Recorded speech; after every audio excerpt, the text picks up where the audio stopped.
I'm Nicole Tallman, Poetry Ambassador for Miami-Dade County and Poetry and Interviews Editor for South Florida Poetry Journal. And today I have the pleasure of talking to Denise Duhamel about her new book, Pink Lady, which came out from University of Pittsburgh Press in January of this year. Thank you for showing the cover, Denise. Yep. I'm going to read a little description from, I think it's the book's back cover. The elegies in Pink Lady explore the resiliency of Denise's elderly mother and nurses on the front line of the COVID pandemic, as well as the personal and universally experienced anxieties faced during pandemic policies. With focus, obsession, and even humor, Denise chronicles the separation of a mother and daughter, documenting the power of imagination, the aging body, and the limits of caregiving. Welcome, Denise. Thank you, Nicole. It's so great to see you. You as well. Where are you joining us from today?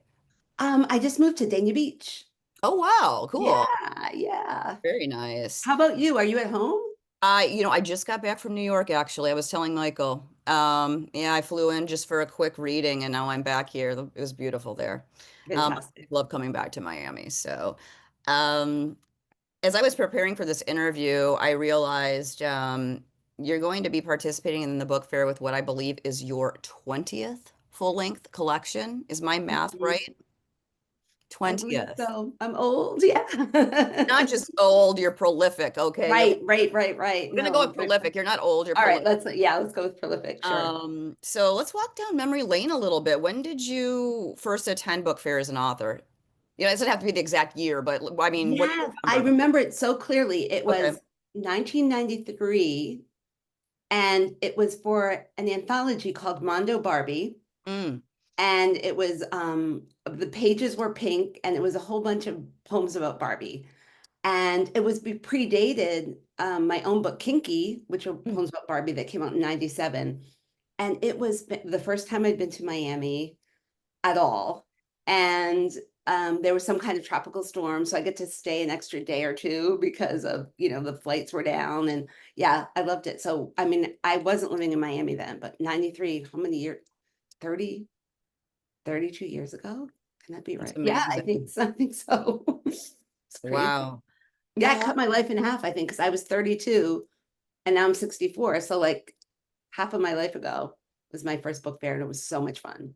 That's fantastic. Hmm. I'm wondering if you would start by reading from your book.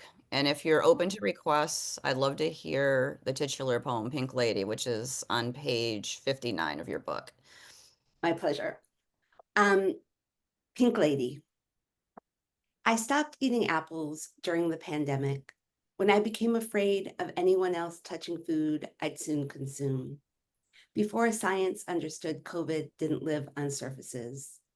These were the days I scoured my doorknobs with overpriced Clorox wipes, waiting for news from the nursing home. Would my mother survive or not? Apples never came back into my diet, even when they were once again deemed safe. I don't crave them anymore or miss that pink lady spray of mist as I took a knife to slice it open. I don't miss the crunch of the peel or the sugary flesh. Whenever I came across a bruise, I'd spoon it out. Apple bruises reminding me of my mother's human ones, how we acclimate, learn to live without. I love that poem. Thank you. Thanks. It's one of the last poems I wrote for the book. Really? Yeah. Isn't that weird? I had this whole manuscript and I didn't even have that poem. It was going to be called Another Summer of Love. It went through like a million titles. And yeah, yeah, it was a really late. It was late because of course I wrote them chronologically, like some of them when my mom was still alive, and this one came much later. Well, so you just essentially predicted my next question because I was going to say, now that we've heard that poem, could you tell us where the title of the book and this particular poem came from, why it was important to you to choose Right. Pink Lady? Well, it's so interesting because when I was visiting my mother in the nursing home, I had a couple of months before COVID came. So I saw her in, I think, December, January, February, and then COVID came.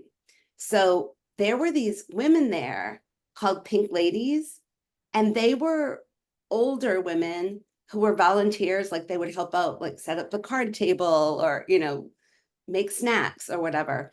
And they were kind of like candy stripers. do you remember Candy Stripers? Like Yes. that's, you pretend you're a volunteer nurse as a teenager. Well, these were sort of retired nurses or retired maybe CNNs who would come back. And I was kind of fascinated by them, but I didn't think about it necessarily as a title, but I just thought, oh, that's so weird. I never heard that before. And then when this Apple thing came to my mind, I'm like, that's it. And I kind of knew that I wanted the cover which is this is my mom actually, this is her graduation photo from nursing Oh. school in like 1957, which looks like everybody else's graduation photo from 1957, with the cap and everything.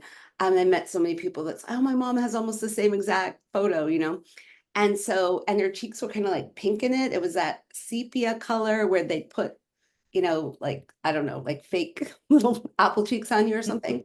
And so I think that all that was swirling in my head for the title. Oh, I love Yeah, that though. Another Summer of Love. That's you have two poems I think called Another Summer of Love, right? In your book? correct. Or two. Yeah. Okay. And I thought, one was about the first summer of love when I was like a child and my Mhm. mom was a mother, so she wasn't really a hippie out in the street getting to like protest or anything. And then yeah, so and the other one was like about putting a flower in her hair. Mhm. And she wasn't wearing a bra anymore in the nursing home. So it was sort of a throwback to like women not wearing bras in the 60s or whatever. But yeah, so I thought that was going to be the title, but no one liked it and no one could even remember it. You know what I mean? It was like Really? Summer of Love. What? Huh? Summer of Love. What's that? Like, I don't know. What just wasn't grabbing people. Mm. And I was still stuck to it. I was like, sometimes you're just stubborn. I was stubborn, like, no, it's the right title. But then I realized like this might be better. Yeah, sometimes people say that we shouldn't name our own books, the title our own Right. books. I've heard that many times. Sometimes people come up Mhm. with better titles than I do, but I sometimes I'll be stubborn too, and I just want to call it what I want to call it. Right. Exactly. Yeah. Exactly. How long did it take you to write the book? I believe it took some of the first poems were written in 2019. Okay. So like as my mom was getting sicker, I didn't know where, of course, that they would be in a book. So maybe from 2019 and then maybe I'd say like 2.5 years. Okay. Yeah, 2.5 years. I'm I mean, I only was writing other stuff in between, but that was, okay. where the book was really being made. Okay, yeah, because you have like three books that came out around the same time. I was going to Hmm. um actually before we talk about that, I wanted to ask you structurally because I always ask this question of people. How did you arrive at the structure for your book? How did you decide on the sections, et cetera? Right. That's a really good question too. And it went back and forth, back and forth. So I wrote a lot of these poems, especially the poems there's a middle section about my mother in hospice and basically dying, and then, going back and forth to the hospital. And then the first section is all about the separation. So I was writing them pretty much in real time. Hmm. So they had dates, they had times, they had, like, July 12th, 3 p.m. She does this, I mean, I had these really almost like journal entry type things.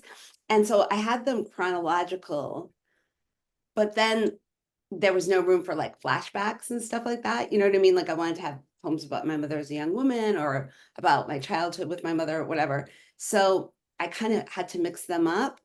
But this is the first book, I think, I'm looking back, I think that I ever wrote to have like a narrative arc, like a chronological arc. You know what I mean? Like it starts out, she falls down, it Hmm. ends, she's gone. I mean, it was the arc of her life or the arc of the last part of her life.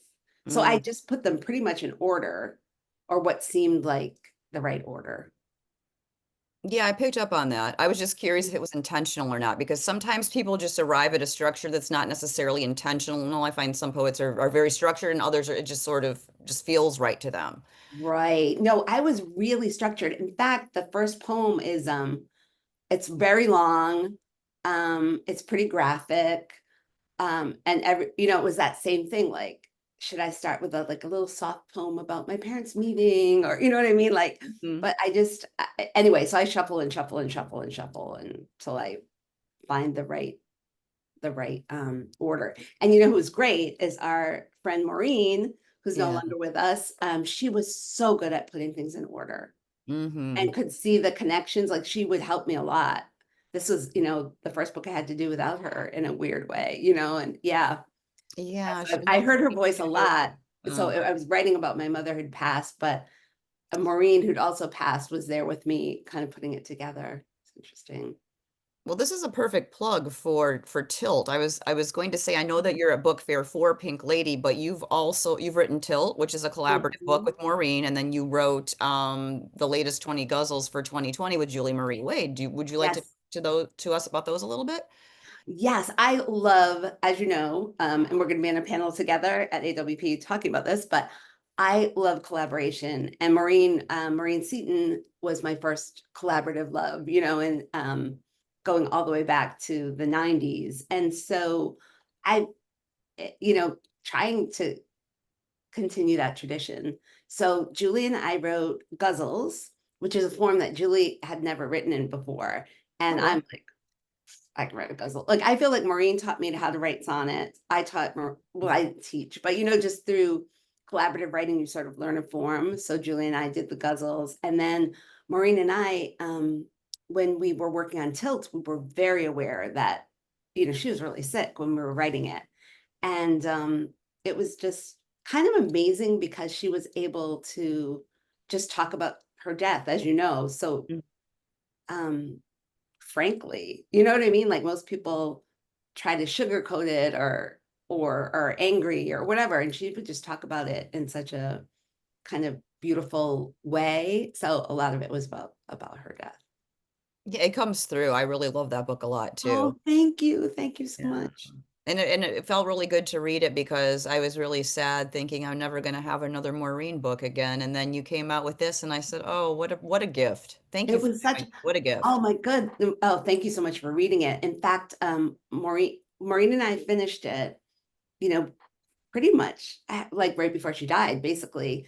And I had it with me and I didn't know what to do with it. And when you're grieving, you can't like go, well, I have this book, but I just didn't even think about it. And then out of the blue came this press. It's called Bridwell Press, and they're doing collaborative. They have an what do you call it? Imprint, right? So it's Yes. Bridwell print, and one of the imprints is just collaborative work.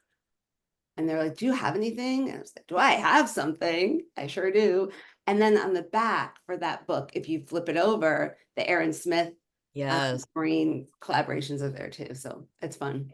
It was interesting to read your collaborations with Maureen versus Aaron's because I don't know for sure what their relationship was like, but I imagine you and Maureen knew each other way longer than Aaron and Maureen Yeah. knew each other. So it was Hmm. like a different, you taught me about the wild third voice. It was this different Yes. third voice coming through for both. Really Right. enjoyed that book a lot. It made And yeah, me and Aaron was, Aaron only, I don't know. I mean, he may have met Maureen in person once or twice, but they met because she zoomed into his class Oh, while right. she was sick because he loved furious cooking and he was teaching that book. And then they both loved dogs and bum. And it was just this thing where they would write back and forth. So their poems aren't necessarily like finding that third voice, Hmm. where you and Maureen or Maureen and I would do that. Like the collaboration would kind of be something else entirely, but they went back and forth a lot, which I thought was really interesting too. Like it's pretty clear who wrote which one. Yeah, I can tell Yeah. which ones are Maureen's for the most part. Yeah, which is Yeah, kind for of interesting sure. to me. Just a different way to do it.